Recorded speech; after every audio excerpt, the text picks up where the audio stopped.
अंतर्राष्ट्रीय राजनीति की क्लास में आज सभी विद्यार्थियों का पुनः बहुत स्वागत है। पिछले टर्न पर मैंने आपसे बात किया था about the British practice towards international law. This was a point of discussion during my last lecture. अर्थात अंतर्राष्ट्रीय विधि के प्रति ब्रिटेन का क्या दृष्टिकोण रहा है, और उस संदर्भ में हमने आपसे बात किया था। हमने आपको बताया था कि ट्रेडिशनल इंटरनेशनल लॉ और साथ साथ ट्रीटी बेस्ड इंटरनेशनल लॉ के दोनों को लेकर ब्रिटेन का व्यवहार अंतर्राष्ट्रीय राजनीति के प्रति कैसा था, और उस संदर्भ में हमने कुछ आपसे केसेस के बारे में भी बताया था। Today I will talk something about the American attitude or the American practice towards international law। America का क्या दृष्टिकोण रहा है अंतर्राष्ट्रीय विधि के प्रति। So if we look at the United States of America, then we will get to know that America, like Britain, has adopted a very cooperative attitude towards international law। America ने Britain के तरह से अंतर्राष्ट्रीय विधि के प्रति एक बड़ा सहयोगात्मक दृष्टिकोण अपनाया है, right from the very beginning. Like Britain, it has always said that international law is a part of the domestic law of America। अंतर्राष्ट्रीय विधि अमेरिका के राष्ट्र विधि का एक अंग है, और इस बात को उसने कई बार दोहराया भी है। अमेरिका का ये मानना है कि उसने जो अपने विभिन्न जो अलग अलग समय पर जो अपने निर्णय दिए हैं, फॉर एग्ज़ाम्पल पैकवर्ड हवाना केस, आपने नाम सुना होगा शायद, पैकवर्ड हवाना केस और लोला केस, ये दो बड़े महत्वपूर्ण केसेस थे, वाद थे, जिनके संदर्भ में अमेरिका ने ये कहा कि अंतर्राष्ट्रीय विधि का एक बहुत बड़ा भाग अमेरिका के राष्ट्र विधि का अंग है। और जब उसने ये बातें कही, इन दोनों केसेस में बात कही, और साथ में जिसे इन दोनों केसेस में जस्टिस ग्रे का नाम आता है, जस्टिस ग्रे, जिन्होंने इन दोनों केसेस में बड़ी महत्वपूर्ण भूमिका निभाई थी, उन्होंने ये बताया कि that international law and the domestic law of America can not be divorce from each other. ये दोनों प्रकार के कानून एक दूसरे से भिन्न नहीं किए जा सकते हैं, दोनों का काफ़ी घनिष्ठ संबंध है। और बाद में इस केस में, इन दोनों केस के अतिरिक्त ओवर द टॉप एक केस आया था, उसमें भी उसने यही बात कही थी। और हिल्टन वर्सेस ग्यूआर्ट एक केस और था, Hilton versus Guyot, GUYOT, Hilton versus Guyot, Guyot की स्पेलिंग है GUYOT। तो इस केस में भी और ओवर द टॉप केस में भी वहाँ की न्यायपालिका ने और जस्टिस ग्रे ने इसी फैसले को दोबारा बताया जो पैकवर्ड हवाना में और लोला में उसने बात कही थी कि that international law is an integral part of the domestic law of America. लेकिन यहाँ पर एक बात ये है, एक बात को ये स्पष्ट किया भी उसने कि जहाँ तक ये संभव हो कि जो अमेरिका के द्वारा जो कानून बनाए जाते हैं, वो अमेरिका के कानून, कांग्रेस मेड जो लॉज हैं, अगर कांग्रेशनल लॉज में और इंटरनेशनल लॉ में किसी प्रकार का कोई टकराव है, कोई भेद है, पहली बात तो उसने बताया कि जहाँ तक संभव होगा कि congressional law would always try to incorporate international law within its ambit. जहाँ तक ये संभव होगा कि कांग्रेस द्वारा निर्मित कानून अंतर्राष्ट्रीय विधियों को अपने दायरे में रखेंगे। that every effort will be made by the Congress, that is by the Parliament of America, to keep international law within the ambit of the law being made by the Congress.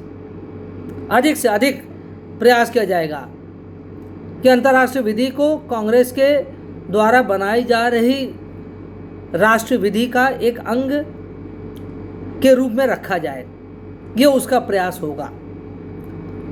लेकिन इसमें एक समस्या ये है कि that it is not always possible to maintain a kind of correlation between the international law and the municipal law. चाहे जितना भी प्रयत्न कर लिया जाए, फिर भी कहीं ना कहीं कुछ कमियां या कुछ दूरियां रह जाती हैं।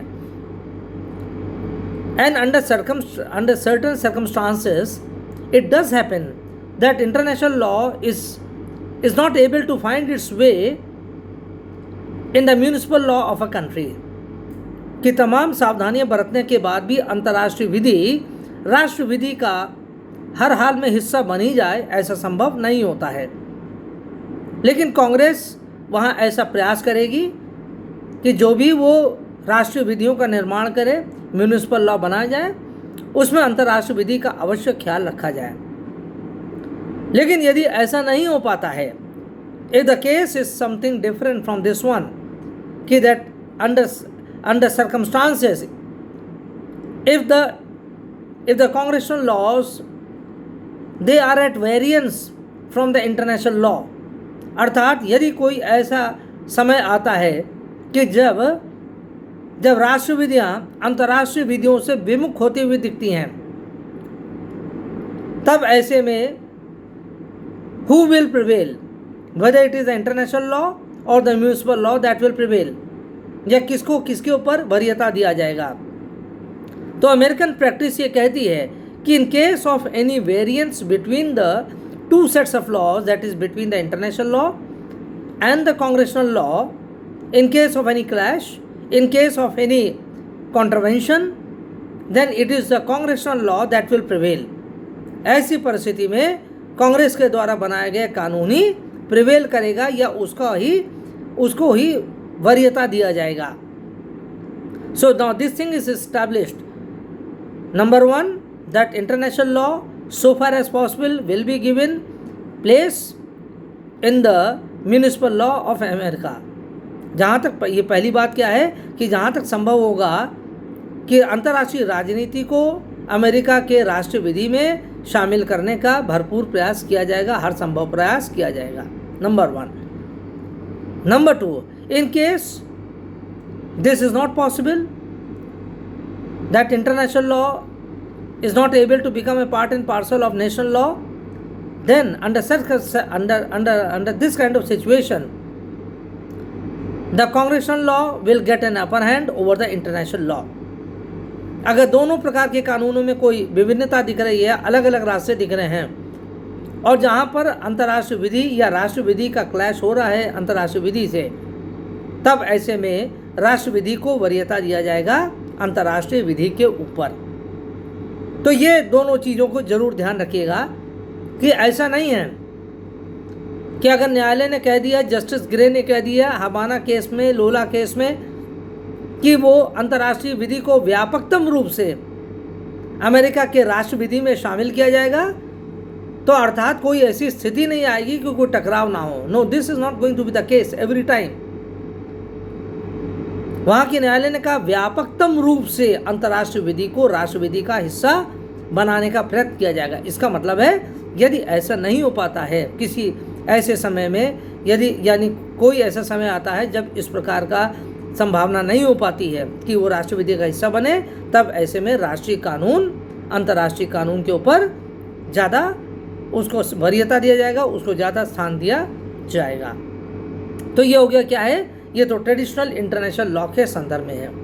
हमने आपको बताया था there are two types of law. Number one is the traditional international law and the other is the treaty based international law, अर्थात एक परंपरागत अंतर्राष्ट्रीय कानून है या परंपराओं पर आधारित अभिसमय पर आधारित कानून है, और दूसरा क्या है, संधियों पर आधारित कानून है। तो जहाँ तक अभिसमय होंगे, जहाँ तक कन्वेंशन की बात होगी, तो अमेरिका की कांग्रेस ये प्रयास करेगी कि जिन जिन अंतर्राष्ट्रीय अभिसमयों को, जिन जिन अंतर्राष्ट्रीय परंपराओं को अमेरिका ने स्वीकार कर लिया है, या जिन जिन अंतर्राष्ट्रीय रूढ़ियों को, इंटरनेशनल कन्वेंशंस को अमेरिका ने स्वीकार कर लिया है, या अंतर्राष्ट्रीय कानून के सामान्य सिद्धांतों को स्वीकार कर लिया है, उन चीज़ों को अब वो अमेरिका की राष्ट्रीय विधि में स्थान दिया जाएगा।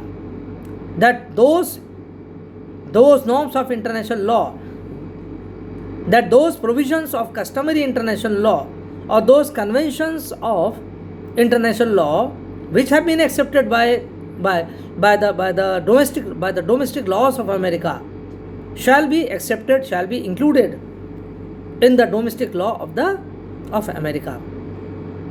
अर्थात जो जो अंतर्राष्ट्रीय संधियाँ, जो जो अंतर्राष्ट्रीय रूढ़ियाँ, जो जो अंतर्राष्ट्रीय अभिसमय, जो जो अंतर्राष्ट्रीय प्रथाएं आज अमेरिका ने स्वीकार कर लिया है, वो प्रथाएं आज, वो अंतर्राष्ट्रीय प्रथाएं, वो अंतर्राष्ट्रीय जो कन्वेंशन है, अभिसमय हैं, वो अमेरिका के सभी न्यायालयों पर बाध्यकारी होंगे। That all courts of America shall B under legal obligation to accept those international laws, those conventions, those practices, those you can say those usages of international law that have been accepted by America. They have to be accepted, they have to be implemented by the judiciary of America. चाहे वो उसको लगे कि वो उसके विरुद्ध ही क्यों ना हो, चाहे अमेरिका की विधियों के विरुद्ध क्यों ना हो, लेकिन अगर एक बार अमेरिका ने इसको स्वीकार कर लिया है, इन प्रथाओं को, इन रूढ़ियों को, तो वहाँ के न्यायालय भी इसको आवश्यक रूप से स्वीकार करेगी और अपने निर्णयों में इसको पूरा स्थान देगी। अब दूसरी बात क्या है? व्हाट अबाउट द ट्रीटीज, अंतर्राष्ट्रीय संधियाँ। Now international treaties are very important thing. और article 6 of the American constitution says, America के संविधान का अनुच्छेद 6 ये कहता है कि that all treaties concluded by the American federation और by the government of America shall be the basic law of America. यानी कहा गया अनुच्छेद 6 में कि अमेरिका की सरकार के द्वारा जिन जिन अंतर्राष्ट्रीय संधियों पर हस्ताक्षर कर दिया जाएगा, अब वो अंतर्राष्ट्रीय संधियाँ स्वतः मतलब अपने आप अमेरिका के संविधान का हिस्सा बन जाएगा। फिर से सुनिए, that those international treaties that are signed by America shall suo motu become the basic laws of America, they shall become an integral part of the American constitutional system. वो सब अमेरिका के संवैधानिक विधि का हिस्सा बन जाएंगे। अब आप जान लीजिए कि treaties are very important in America, और इसलिए इंपॉर्टेंट है क्योंकि केवल साइन करते ही नहीं, that is any treaty which is one signed by the government of America, it does not become an integral part of the American constitution और the American legal system until and unless that treaty has been ratified or approved by Senate by its 2/3 majority। अर्थात America की सरकार अगर किसी अंतर्राष्ट्रीय संधि पर हस्ताक्षर कर देती है तो संधि स्वतः अमेरिका के संविधान का या अमेरिका के संवैधानिक विधि का हिस्सा नहीं बन जाती है।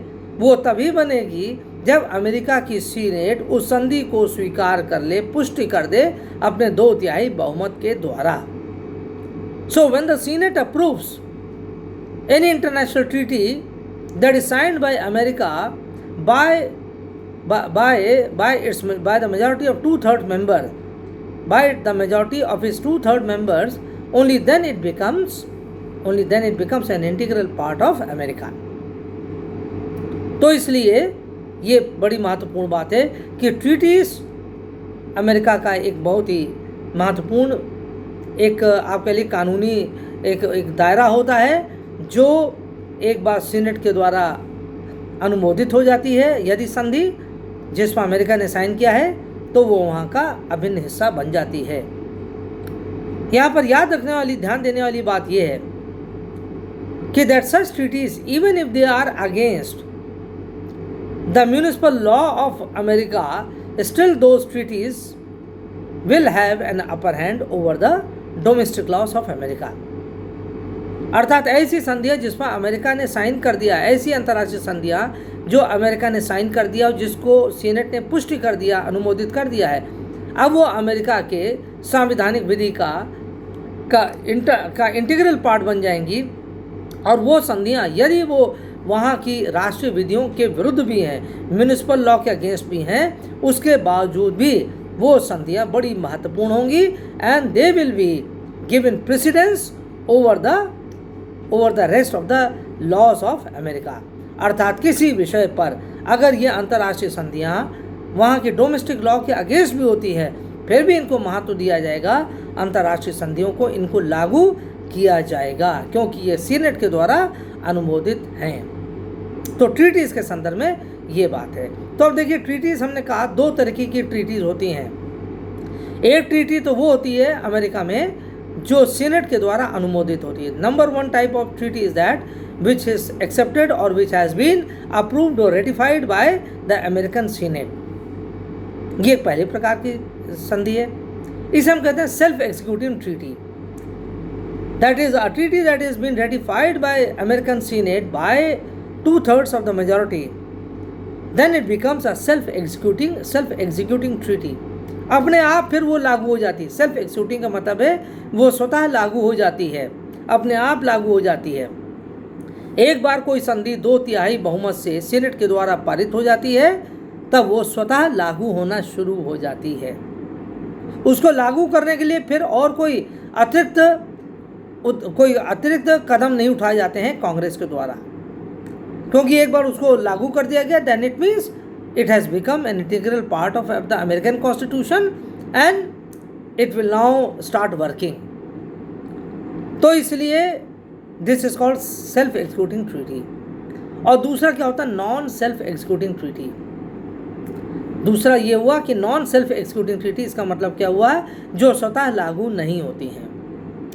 अर्थात ऐसी संधियाँ जो सीनेट के द्वारा अनुमोदित नहीं होती हैं, अर्थात जो बहुत महत्वपूर्ण नहीं होती हैं, जो संघीय स्तर के लेवल की महत्वपूर्ण नहीं होती हैं, जो जिनका फेडरल कैरेक्टर नहीं होता जिन संधियों का।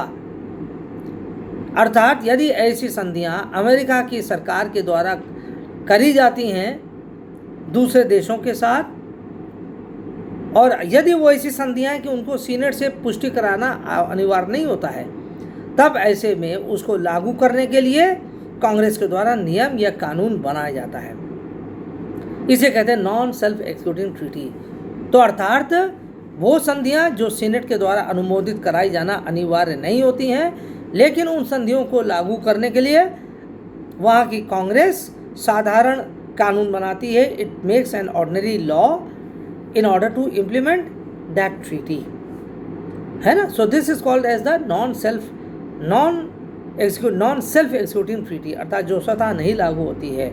और एक होती है सेल्फ एग्जीक्यूटिव ट्रीटी, इसका मतलब होता है अर्थात जो अपने आप लागू हो जाती है, अर्थात एक बार सीनेट ने उसका अनुमोदन दे दिया तो वो अपने आप अब काम करना शुरू कर देगी, है ना। So this is the status about the treaties, the importance of treaties with regard to the international law. So treaties are very important and they are considered to be as an integral part of America and they shall have precedence over other laws of other internal laws or other domestic laws of America। लेकिन कुल मिलाकर यहाँ बात ये है कि America की जो व्यवहार रहा है टुवर्ड्स इंटरनेशनल लॉ, जैसे हमने शुरू में कहा था, it has been cooperative, it has been accommodative, it has been flexible. America का जो व्यवहार अंतर्राष्ट्रीय विधियों के प्रति रहा है, चाहे वो ट्रीटीज़ को लेकर कहें, चाहे वो ट्रेडिशनल इंटरनेशनल लॉ को कहें, उसको लेकर कहें, it has been by and large cooperative. वो ज़्यादातर सहयोगात्मक रहा है, फ्लेक्सिबल रहा है, अर्थात नम्र उसकी उसका प्रैक्टिस आपके लिए अमेरिका की टुवर्ड्स इंटरनेशनल लॉ वो काफ़ी वो लचीली रही है, काफ़ी नम्र रही है, उसमें रिजिडिटी कम ही देखने को मिली है। कम ही ऐसे मौके आए हैं जब अंतर्राष्ट्रीय संधियों को लेकर, या अंतर्राष्ट्रीय संधियों तो नहीं लेकिन हाँ परंपरावादी अंतर्राष्ट्रीय कानून को लेकर अमेरिका कोई बहुत नाराज हुआ हो, या उसका असम्मान किया हो, या अमेरिका ने उसको खारिज कर दिया हो, ऐसे कम ही देखने को मिला है। It has not been a very usual scenario on the part of America where it has rejected the traditional international law. तो बाय एंड लार्ज जो परंपरावादी अंतर्राष्ट्रीय कानून है उसको अमेरिका ने सम्मान दिया है, सहयोग दिया है, उसमें एक लचीलापन रहा है उसके व्यवहार में, और किसी प्रकार का कोई विशेष चुनौती नहीं दिया अमेरिका ने अंतर्राष्ट्रीय कानूनों को के संदर्भ में। लेकिन हाँ, जहाँ पर संधियों के बारे में बात आती है वहाँ पर अमेरिका का दृष्टिकोण, there the American attitude has been with a difference. वहाँ पर America has simply watched its interest, it has paid less attention to the norms of international law as compared to its own domestic vested interests। America ने अपने आप कह लीजिए कि आंतरिक निजी स्वार्थ को ज़्यादा ध्यान दिया है बजाय कि अंतर्राष्ट्रीय उद्देश्यों को, है ना, जब उसने किसी संधि पर हस्ताक्षर किए हैं या हस्ताक्षर नहीं किए। फॉर एग्जाम्पल, जो हमने आपको पहले बताया था, जो रोम स्टैट्यूट है, तो जो रोम स्टैट्यूट था 1998 का, उसमें उसको लेकर अमेरिका ने तो पहले संधि कर दिया, है ना। इन द 1998 जुलाई 1998 में when voting took place on the Rome statute, अर्थात इंटरनेशनल क्रिमिनल कोर्ट है, जो रोम स्टैट्यूट है उसे हम कहते हैं इंटरनेशनल क्रिमिनल कोर्ट है। उसी रोम जो रोम का कानून है उसी के द्वारा ही अंतर्राष्ट्रीय आपराधिक न्यायालय की रचना करी गई है, उसी के द्वारा ही उसका निर्माण किया गया है। तो जब ये निर्माण किया जा रहा था इस अंतर्राष्ट्रीय आपराधिक न्यायालय का, then many other countries along with America they voted in favour of ICC. लेकिन after few years America deserted the ICC. कुछ सालों बाद अमेरिका ने आईसीसी के सदस्यता से त्यागपत्र दे दिया, और उसने ये कहकर त्यागपत्र दिया कि that ICC was interfering in the domestic affairs of America, कि आईसीसी के साथ संधि होने का दुष्परिणाम अमेरिका को ये मिल रहा था कि आईसीसी अमेरिका के आंतरिक मामलों में, घरेलू मामलों में अनावश्यक रूप से एक बाधा की तरह से कार्य कर रही थी। So America was not interested, it was not interested to see its vested interest or domestic interest, I mean, getting lost to the ICC. It was not ready, I mean, for that, कि वो अंतर्राष्ट्रीय कानून, अंतर्राष्ट्रीय आपराधिक न्यायालय के नाम पर वो अपने राष्ट्रीय हितों को, स्वार्थों का तिलांजलि दे दे, इस बारे में वो कतई तैयार नहीं था। And therefore that was the reason why America quit the ICC after few years of its formation, है ना। तो इसलिए कह रहे हैं कि अंतर्राष्ट्रीय संधियों को लेकर अमेरिका का जो रवैया रहा है वो बड़ा आप कह लीजिए संदेहास्पद रहा है।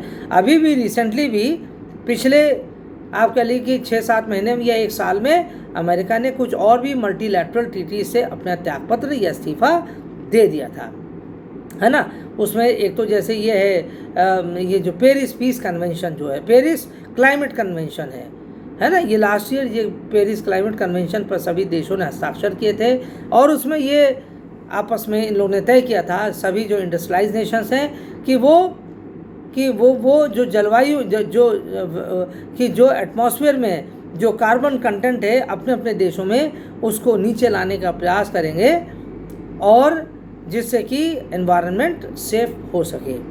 तो पेरिस जो क्लाइमेट कन्वेंशन है उसमें इन्वायरमेंट कंजर्वेशन के बारे में कहा गया है, and therefore it was resolved that all nations of the world whether they were developing और the developed nations they will cut down in their carbon emission, है ना, so that environment is safeguarded, it is protected, and it is made you can say a sustainable environment, है ना, अर्थात एक टिकाऊ पर्यावरण बना रहे, यानी आगे तक चलने वाला वो एक अच्छा पर्यावरण बना रहे, ये उद्देश्य था। But America unfortunately it has withdrawn from this treaty, this international treaty से, और इससे बहुत बड़ा धक्का लगा है पेरिस क्लाइमेट कन्वेंशन को। जैसे आईसीसी इंटरनेशनल क्रिमिनल कोर्ट से उसने विथड्रॉ कर लिया था, उसी प्रकार से उसने यहाँ से भी विथड्रॉ किया। इसी तरह से अभी रिसेंटली अमेरिका ने जो ईरान के साथ संधि थी, परमाणु संधि थी, है ना, कि अमेरिका और ईरान के बीच में जो ओबामा के समय, प्रेसिडेंट ओबामा के समय में जो एक संधि करी गई थी कि अर्थात कि that America will keep a check on Iran's nuclear program. America क्या चेक करेगा, बल्कि ईरान का जो न्यूक्लियर पूरा जो पावर प्लांट था, यूरेनियम जो उसकी एनरिचमेंट टेक्नोलॉजी थी, वो सब अब अंतर्राष्ट्रीय निगरानी में रखा जाएगा। It will all be kept under the international inspection and the verification regime IAEA के अंतर्गत, international atomic energy association, international atomic energy agency. ये जो IAEA है ना, ये जो संयुक्त राष्ट्र की एक उपक्रम है, एक संगठन है जो अंतर्राष्ट्रीय समुदाय में इस बात को सुनिश्चित करती है कि that nations are using the nuclear technology not for destructive purposes but for constructive purposes, है ना। And for that purpose IAEA it has a mandate to keep to verify or to inspect any time the nuclear facilities of the countries, है ना। विभिन्न देश जो सदस्य जो देश होंगे जिन्होंने हस्ताक्षर कर दिया है इस संधि के ऊपर, वो बराबर इस बारे में अब वो आगे तक वो जांच करते रहेंगे रैंडमली कि वो किसी देश में जाकर इस बात का पता लगा सकते हैं कि कहीं वो अपनी परमाणु क्षमता का दुरुपयोग तो नहीं कर रहे हैं, कहीं परमाणु प्रौद्योगिकी का कि वो विध्वंसक इस्तेमाल तो नहीं कर रहे हैं। तो अमेरिका ने इस प्रकार की जो संधि हुई थी ओबामा के समय में बिटवीन ईरान एंड अमेरिका, और जिसका उद्देश्य था ईरान की न्यूक्लियर जो प्रोग्राम था, एक एम्बिशियस न्यूक्लियर प्रोग्राम था, उस पर किसी तरह से चेक लगाया जा सके। But now this treaty was undone by Donald Trump during the last 1.5 years। पिछले 1.5 साल के अंतर्गत, पिछले 1.5 साल में ट्रंप ने इस ईरान के साथ हुई संधि को खारिज कर दिया और उसने कहा कि नहीं, अब हम ईरान को स्वतः रोकेंगे क्योंकि Iran is playing games with us, it is trying to hoodwink us. तो इसलिए ट्रंप का जो प्रशासन है वो ईरान से बहुत नाराज़ था कि ईरान ने इस अंतर्राष्ट्रीय संधि का, यानी जो द्विपक्षीय संधि है, इसका फ़ायदा उठाया। इस संधि के आधार पर उसने गुमराह करने की कोशिश किया। it had all the while telling America that it was following this treaty, while in real sense it was carrying on its nuclear program। वास्तव में ये गुप्त रूप से छुपे हुए तरीके से ईरान अपने सभी परमाणु संयंत्रों को चला रहा था, अपनी परमाणु टेक्नोलॉजी को आगे बढ़ा रहा था, एक न्यूक्लियर बॉम्ब की तरफ बढ़ रहा था। And the Trump administration it put an end to all this kind of misdeeds of Iran, और इसीलिए उसने कहा हम इस संधि से बाहर हो रहे हैं। तो अभी जैसे हमने बताया कि so far as international law is concerned, America has a dual approach towards international law. So far as the customary और the traditional international law is concerned, America has adopted a cooperative attitude. जहाँ तक परंपरावादी अंतर्राष्ट्रीय कानून का प्रश्न रहा है, वहाँ पर अमेरिका ने एक, जैसे हमने बार बार बताया आपको, एक कॉर्डियल रिलेशनशिप बना के रखा। America bye and large never question the traditional international law or the international law that was based on the customs and traditions। अर्थात वो अंतर्राष्ट्रीय कानून जो परंपराओं पर आधारित है, नियम जो परंपराओं पर आधारित है, प्रथाओं पर आधारित है, उसको लेकर अमेरिका ने कोई बहुत ज़्यादा कोई शक या संदेह कभी व्यक्त नहीं किया है। और इसीलिए there has been a long standing cooperation of America towards the traditional international law। But things become very very different when America is dealing with the treaty based international law। अर्थात जब अमेरिका संधि आधारित अंतर्राष्ट्रीय कानून के संदर्भ में देखता है, उसका वहाँ पर उसका दृष्टिकोण जब देखा जाता है अमेरिका का, then situation becomes very different and America is not ready to tolerate international law that is based on the international treaties। क्योंकि अमेरिका का ये मानना रहा है कि that America is something like a global policeman, कि America एक विश्व का एक पुलिसमैन की तरह से लॉ एंड ऑर्डर मेंटेन करने वाला एक देश है। That America has traditionally been a country that has been entrusted with the duty to maintain international peace and order। America इसे सेल्फ इम्पोज्ड ऑब्लिगेशन मानता है। अमेरिका मानता है ये उसका स्वयं का ये आत्म आरोपित ये दायित्व है, अपने आप ही उसने ये अपना दायित्व कर लिया है, बना लिया है।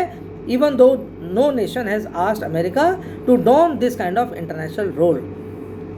तो अमेरिका ने कहा कि चूंकि उसका एक अंतर्राष्ट्रीय पूरा प्रसार है, that America is spread all across the world, therefore it will not enter into any treaty in the name of the so called international peace and security which ultimately backfires on America.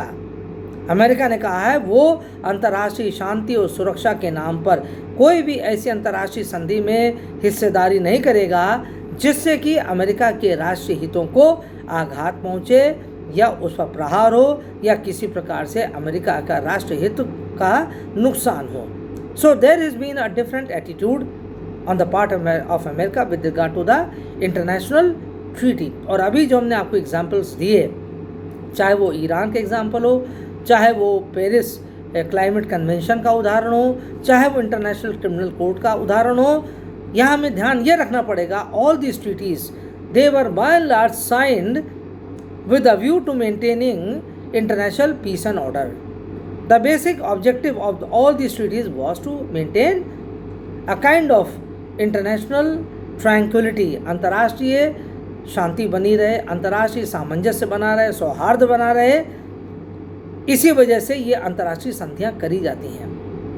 But America says if such international so-called international treaties they put a check on America's vested interest, on America's national interest, then definitely it is not going to accept those treaties. और अगर एक बार कर भी लिया है, then it will come out of those treaties, it will exit those treaties. तो इसलिए अंत में यहाँ पर यही बात कहा जाएगा कि अंतर्राष्ट्रीय विधियाँ जो अमेरिका ने आज इसको स्वीकार कर लिया, परंपरावादी अंतर्राष्ट्रीय संधियों को, अंतर्राष्ट्रीय कानून को स्वीकार किया है अमेरिका ने। जिन जिन अंतर्राष्ट्रीय परंपरावादी कानूनों को स्वीकार किया है वहाँ पर यह भी प्रावधान है, अमेरिका ने देखा है कि वो अंतर्राष्ट्रीय परंपरावादी कानून अमेरिका के राष्ट्रीय हित का अतिक्रमण ना करे, वहाँ की जनता के मौलिक अधिकारों का या स्वतंत्रताओं का अतिक्रमण ना करें। These two have been the major concerns of America. Although it has by and large acceded to the traditional international law, to the customary based international law, but it has always very astutely, you can say it has astutely followed or tried to protect the fundamental rights and the human rights of its people as well as the domestic interests of America. America ने अपने इन दो चीज़ों को बड़ा ध्यान दिया है कि वहाँ की जनता के मौलिक अधिकार और स्वतंत्रताओं का हनन ना हो और साथ ही साथ अमेरिका की आंतरिक जो शांति और सुरक्षा है उस पर किसी प्रकार का प्रभाव ना पड़े। ये उसने विशेष रूप से ध्यान दिया है जब उसने अंतर्राष्ट्रीय जो परंपरावादी अंतर्राष्ट्रीय कानूनों को अपने राष्ट्र का हिस्सा बनाने की बात कही है। उसकी फ्लेक्सिबिलिटी अप्रोच जो भी है वो इस कॉस्ट पर नहीं है कि वो अपनी जनता के अधिकारों को अनदेखा कर देगा केवल इस आधार पर कि वो ट्रेडिशनल इंटरनेशनल लॉ है, परंपरा से चला आ रहा है। नहीं, ऐसी परंपराओं को वो स्वीकार नहीं करेगा जिससे अमेरिका के जनता के मौलिक अधिकारों को या स्वतंत्रताओं को किसी प्रकार से खतरा पहुंचता हो। इसलिए even traditional international law has been kept at a distance if it violates the rights and the liberties of the people of America.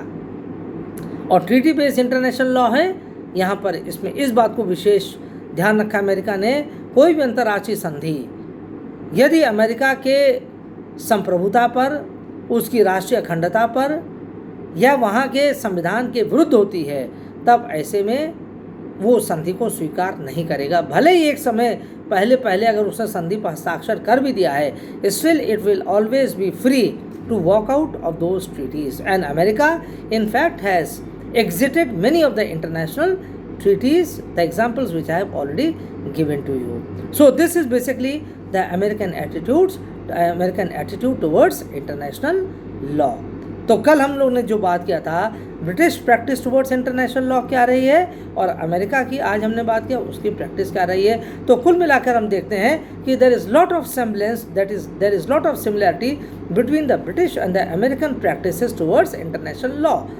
Britain भी ये कहता है कि उसका परंपरावादी अंतर्राष्ट्रीय कानून ब्रिटेन के राष्ट्रविधि का हिस्सा है, यही बात अमेरिका भी कहता है। Customary international law is a part of the American domestic law. दोनों ही बातें लगभग समान कही जा रही है, लेकिन ये कहा गया कि जहाँ तक संभव होगा ये परंपरावादी अंतर्राष्ट्रीय कानून ब्रिटेन की और अमेरिका की के राष्ट्रविधियों के अनुरूप हो। अगर ये परंपरावादी कानून अगर राष्ट्रविधियों के विपरीत जाते हैं तब ऐसे में it is a national law, it is a municipal law that will get precedence over international law, and that is applicable with regard to Britain as well as with regard to America। और जहाँ तक संधियों की बात है, संधि आधारित अंतर्राष्ट्रीय विधियाँ क्या हैं, यहाँ पर भी हम ब्रिटेन का और अमेरिका के दोनों की प्रैक्टिसेस, दोनों का दृष्टिकोण लगभग एक प्रकार का देखते हैं towards international law. Neither Britain is ready nor America is ready to accept those international treaties which bind or which obstruct the national interest of these countries। ना ब्रिटेन ना अमेरिका कोई भी ऐसी अंतर्राष्ट्रीय संधियों को स्वीकार करने के पक्ष में नहीं है जिससे कि अमेरिका के या ब्रिटेन के आंतरिक आप कह लीजिए उसका हित पर आघात पहुँचे, उसका जो एक नेशनल इंटरेस्ट है अगर वो सफ़र होता है अंतर्राष्ट्रीय संधियों के द्वारा, तब ऐसे में वो कतई अंतर्राष्ट्रीय संधि का हिस्सा नहीं बनेगा। और यदि वो बन भी गया है शुरू में, then it will have the liberty to walk out of those treaties, है ना। तो अमेरिका ने तो करके भी दिखा दिया है। America has in fact demonstrated to the world that it will always exit such international treaties which go to work against the national interests of America। America ने बता दिया है कि वो हमेशा तैयार रहेगा ऐसी अंतर्राष्ट्रीय संधियों से बाहर आने के लिए जो किसी भी प्रकार से अमेरिका के आंतरिक संप्रभुता पर या आंतरिक राष्ट्रीय अखंडता पर किसी प्रकार का आघात पहुंचाती हो या वहाँ की जनता को नुकसान पहुंचाती हो, तब ऐसे में वो किसी भी अंतर्राष्ट्रीय संधि पर जिस पर पहले वो हस्ताक्षर कर चुका है तो भी वो बाहर आ जाएगा। And this is true with regard to Britain also.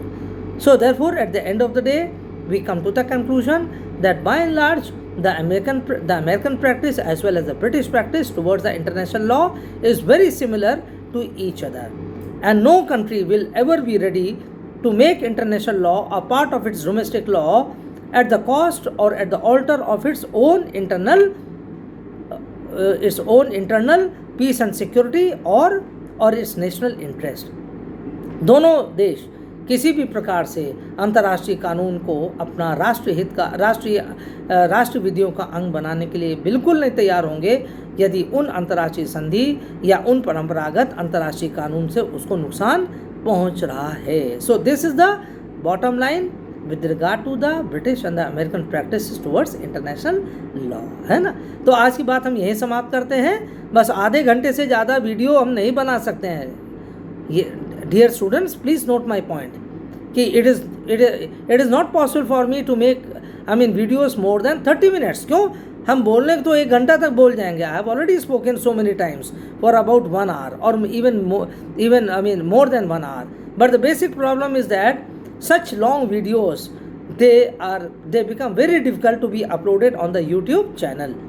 इसलिए थोड़ा सा इन प्रैक्टिकल प्रॉब्लम्स को ध्यान में रखते हुए normally the length of my video lectures would be somewhere around 30 minutes। It may be a couple of minutes less than 30 minutes or a couple of minutes more than 30 minutes। जैसे अभी इस बारी में इस लेक्चर में now it is going to be more than 35 minutes। तो अब 35 minutes के वीडियो को अपलोड करने में भी it takes lot of time, it takes many hours to upload, है ना। तो इसलिए यहाँ पर आज की बात हम यही समाप्त करते हैं। In my next lecture on international law I would be speaking about the Indian practice towards international law as well as the practice or the attitude of the communist governments towards international law। That is the attitude of the Russian and the Chinese attitude towards the international law. तो अगले turn पर हम भारतीय और साथ साम्यवादी देशों का क्या दृष्टिकोण रहा है अंतर्राष्ट्रीय विधि के प्रति, इसके बारे में हम चर्चा करेंगे। तो आज की बात यहीं समाप्त करते हैं और आप लोग को बहुत धन्यवाद। Many thanks to you for listening to my lecture so patiently, and I hope that you all must be following my lectures as well as you must be getting benefited also, जिससे कि और आपकी तैयारी में भी ये lectures आपको शायद कुछ इसमें सहायता पहुंचा रहे होंगे। I wish you all the very best for your preparation and for your future. और अगले टर्न पर हम जल्दी आपसे मिलते हैं और अगले चीज़ों को हम डिस्कस करेंगे। Thanks so much. Thank you very much.